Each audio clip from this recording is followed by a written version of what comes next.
कपड़े धोने वाली बहू। शादी के पहले से ही विभा को कपड़े धोने का बड़ा शौक था। कभी नल के नीचे तो कभी तालाब के पास। अरे मेरी नीली वाली लुंगी नहीं दिख रही है। विभा की अम्मा, कहाँ रखी है लुंगी? अरे वो तो विभा ने परसों ही धोकर रखी थी आपकी अलमारी में, देखो वहीं होगी। वो ना मैंने आज धो दी, मुझे लगा कि गंदी हो गई होगी। अरे कैसे गंदी हो गई थी, उसे तो मैंने पहना भी नहीं। हे भगवान, इस लड़की के कपड़े धोने की आदत से परेशान हो गया हूँ मैं। जितना तो घर में राशन नहीं आता, उससे कहीं ज्यादा डिटर्जेंट पाउडर का खर्चा है। इसकी शादी करवा दो, शादी जाए अपने घर में ही करे काम, फिर चाहे घर के कपड़े धोने हो या पूरे गांव के। हाँ ठीक बोल रही हूँ, देखता हूँ मैं कोई लड़का। वो दिन भी आ जाता है जब विभा को देखने लड़के वाले आ जाते हैं। लड़की मुझे अच्छी लगी।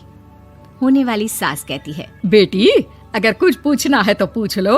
वैसे तो हमारी लड़की बहुत ही शर्मीली है, जो बोल दो वो मान लेती है, इसे क्या पूछना होगा। अरे कैसी बात कर रही हो माँ, मुझे इन लोगों के घर रहना है, सवाल तो कई है। हाँ हाँ बेटा, पूछ लो ना, क्या पूछना है। आप लोगों के घर कपड़े कौन धोता है? सास का मुंह बन जाता है। देखो, अगर तुम ये कहना चाहती हो कि तुम्हें कपड़े धोने नहीं आते तो सुन लो, कपड़े मैं ही धोती हूँ, लेकिन तुम्हारे आ जाने के बाद मैं रुमाल तक नहीं धोऊंगी। अरे चुप रहना भाग्यवान, बहू बेचारी घर आई नहीं, उसे डराना शुरू कर दिया। वो क्या है ना बिटिया, अभी तक तो ये कल्लू की माँ ही धोती थी, लेकिन अब तुम्हारे पापा तो दहेज में वॉशिंग मशीन देंगे ही। तभी विभा की माँ बोल पड़ती है, सवाल भी पूछा तो क्या। वैसे भाई साहब, मशीन की तो फिर भी कपड़े धोने की कैपेसिटी होती है, मतलब जो बिटिया दे रहे हैं ना विभा, इसे कपड़े धोने का बहुत शौक है। ये आप लोगों के क्या, आस पड़ोस गांव मोहल्ले सबके कपड़े धो दे और उफ तक ना करे। बाहर देखा नहीं आपने कितने कपड़े सूख रहे हैं, सब हमारी बिटिया ने ही तो धोए हैं। बस भी करो ना माँ, शर्म आ रही इतनी तारीफ सुनकर।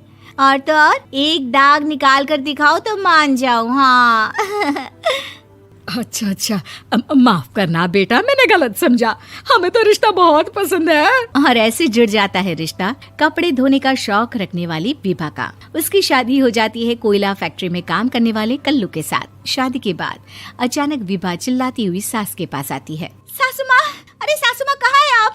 ये तो धोखा है, धोखा दिया आप लोगों ने मुझे। इसे ससुर के चक्कर के बारे में पता चल गया। अरे तो उसमें तुझे क्यों धोखा मिला है? अरे नल में पानी नहीं आता, कपड़े कैसे कब धुलेंगे? अच्छा, तू पानी नहीं आ रहा उसकी बात कर रही है। तो आपने क्या सोचा? कुछ नहीं। अच्छा, तेरी माँ ने कहा था कि कपड़े धोने का शौक है, तुझे याद आया मुझे। शौक बोलकर कपड़े धोने वाले मेरे जुनून को कम ना आके सासू माँ, कपड़ा धोना मेरा गुरूर है। तभी पति भी वहाँ आ जाता है। अभी मैंने इसे सनी देओल की फिल्म दिखाई है, उसी के डायलॉग मार रही है माँ। अच्छा सुन, साफ साफ बता रही हूँ, पानी सुबह 4 से 6 और शाम को 10 से 12 आता है, समझी? विभा टाइमिंग सुनकर हैरान हो जाती है। ये क्या भूतों का मोहल्ला है? सुबह 4 बजे उठकर कौन कपड़े धोता है? 4 बजे टंकी में पानी जाता है, फिर सारा दिन धोना ना, किसने मना किया? अरे कैसी बात कर रही हैं? 200 लीटर की टंकी में कितने कपड़े धो लूंगी मैं, सुबह ही उठ जाऊंगी मैं। अब क्या था, विभा सुबह 4 से लेकर रात के 12 बजे तक कपड़े ही धोती रहती। एक रोज सास पड़ोस से निकलकर कहीं जा रही होती है कि साथ वाली कहती है, हाँ कल्लू की माँ, जरा ये बताओ कि 2 साड़ी है, 2 ब्लाउज और एक पेटीकोट और एक नाड़े वाला लंबा कच्छा। हाँ तो? अरे तो क्या, कितना लोगी धुलाई ये बताओ। धोबन दिख रहे हैं हम क्या? हमारे पति सरकारी नौकरी से अभी रिटायर हुए हैं और बेटा सुपरवाइजर है कोयला फैक्ट्री में। धोबन समझ रखा है हमें? हाय रे कल्लू की अम्मा, माफ कर दो, वो तो मोहल्ले में यही सब बता रहे थे कि तुमने बहू को कपड़ा धुलवाने के काम में लगा दिया है। सास को पड़ोसन की बात सुनकर गुस्सा आ जाता है। वो घर पहुंचती है जहां घर के बाहर ही इतने सारे कपड़े सूख रहे होते हैं जितने कि किसी धोबन के घर पर। अरे ओ कल्लू की दुल्हन, बाहर निकल। माँ जी यहीं आ जाओ, बाथरूम में चादर धो रहे हैं हम। अरे अभी हम धोते हैं, तुमको बाहर निकलो। ये आस पड़ोस वाले बोल रहे हैं कि हम बहू से कपड़े धुलवा कर उसे कपड़ा धोने वाली बना दिए हैं। अरे छोड़ो ना माँ जी, किन लोगों की बातों में आती हो? आस पास के लोगों का तो काम ही होता है कि वो किसी तरह सास बहू को लड़ा दे। बहू सारे घर के कपड़े धोती है, ये क्या कम है? बोलिए। सास को भी लग जाता है कि वो बहू का ये सनकीपन नहीं छुड़वा सकती, इससे अच्छा है कि खुद ही चुप हो जाए। एक रोज सास और बहू मंदिर जाते हैं, जहाँ सास की साड़ी वहाँ खड़ी भीख मांगने वाली से मिलती है। माँ जी क्या बात है, आपकी साड़ी उस भिखारन से कितनी मिल रही है ना? हाँ हाँ देखो तो, दोनों की साड़ी मिल रही है। क्या बात है कल्लू की अम्मा, तुम खुद को तो अफसर की बीवी बताती हो और ऐसी सिंपल सी प्लेन साड़ी पहनकर घूमती हो। सिंपल और प्लेन नहीं है ये साड़ी। तो क्या सोने के धागे से फूल बने हैं? कुछ भी सासू माँ, कुछ भी। हाँ बने थे इस साड़ी में सोने के धागे से फूल। मेरे पति लेकर आए थे मद्रास से स्पेशली मेरे लिए 10,000 की। ताहे भाई साहब इस भिखारन के लिए भी सेम टू सेम साड़ी लेकर आए होंगे 10,000 की।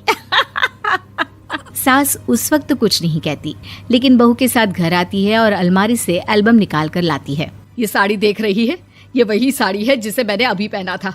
इस साड़ी में ये जो चमकदार फूल दिख रहे हैं ना, ये सोने के धागों से काटे गए हैं। लेकिन तू लोकल वॉशिंग मशीन ब्रश से घिस घिस कर सारे फूलों को निकाल कर साड़ी प्लेन कर दी। मुझे माफ कर दीजिए सासू माँ। और तो और, जब मैंने तुझे तेरी गलती के लिए कुछ नहीं कहा, लेकिन तूने तो सबके सामने मेरा मजाक ही बना दिया। क्यों? बहू को समझ में आ जाता है कि अब से उसका कपड़े धोना बंद। कपड़े धोने वाली बहू।